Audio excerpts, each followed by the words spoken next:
Have you ever stopped to think about how the war to end all wars somehow led directly to an even bigger, even deadlier war just 20 years later? It's one of history's most tragic and baffling questions.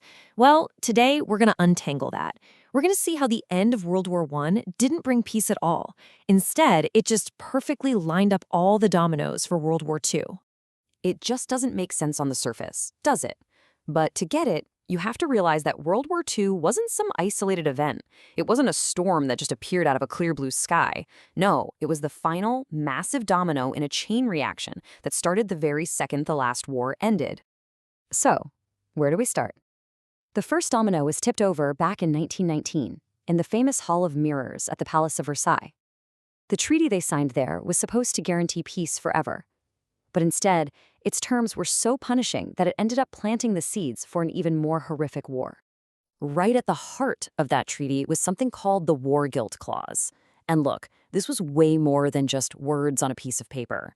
It was a deep psychological blow, forcing an entire nation, Germany, to accept 100% of the blame for the war, created this profound sense of national humiliation, a burning resentment that just sat there and simmered for 2 decades.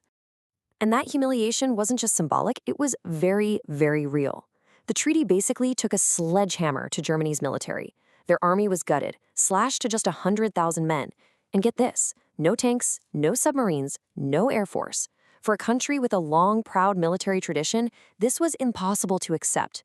It handed extremist leaders the perfect rallying cry on a silver platter, promising to restore Germany's honor. But a bitter Germany wasn't the only problem. The thing is, the entire world was becoming dangerously unstable. The next set of dominoes to start wobbling were the global economy and, frankly, a total failure of international leadership. You see, the Great Depression wasn't just about money. It was a crisis of faith in democracy itself. People lost their jobs, their homes, their hope, and when their democratic governments seemed totally powerless to fix things, they started looking for an alternative. This created a massive power vacuum, and strongmen, authoritarian leaders like Hitler, stepped right in with simple, powerful promises. I'll give you jobs, I'll restore our national pride, I will lead. And the one organization that was supposed to prevent all this, the League of Nations, well, it was a total paper tiger. It had no army to enforce its decisions, and a major world power, the United States, never even joined. So when it failed, and failed publicly, to stop Japan from invading Manchuria or Italy from invading Abyssinia, it sent a crystal clear message to every other aggressive nation out there. Go ahead, no one is going to stop you. Okay, this is where the dominoes start falling. And fast. In the years just before the war, you see this really dangerous cycle develop. Germany gets more and more aggressive, and the other European powers just keep giving in. This policy was called appeasement. The idea was to avoid war by making concessions, but all it did was make war absolutely inevitable. You can literally watch it happen, step by calculated step.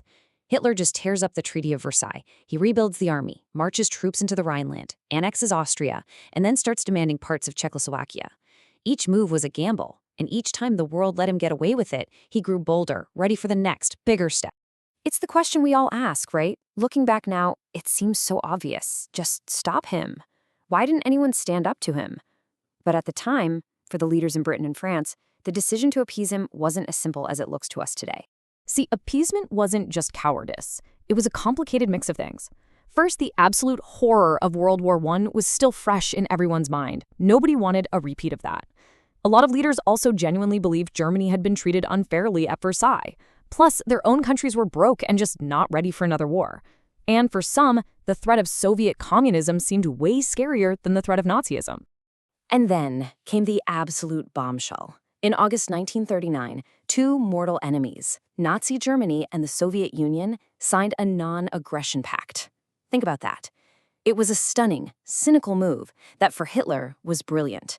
It meant he wouldn't have to fight a war on 2 fronts. And in a secret part of the deal, they agreed to carve up Poland between them. That was it, the final domino. Hitler now had the green light.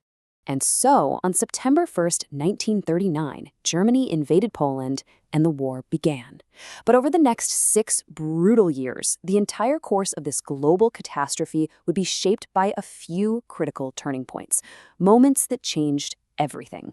For the first 2 years, this was mostly a European war.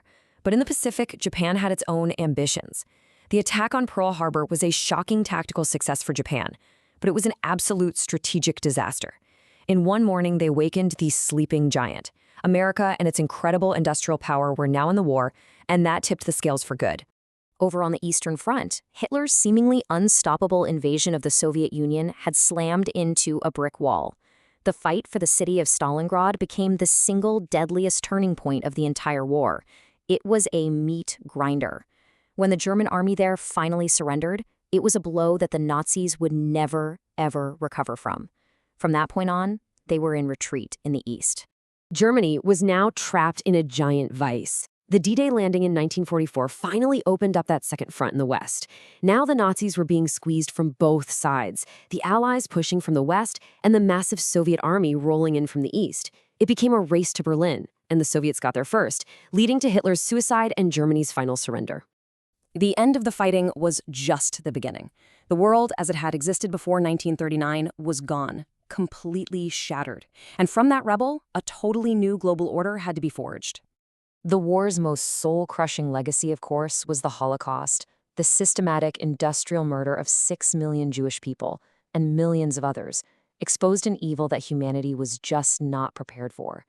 In the aftermath, the world created new legal ideas like crimes against humanity and held tribunals to try and ensure that something so horrific could never, ever happen again.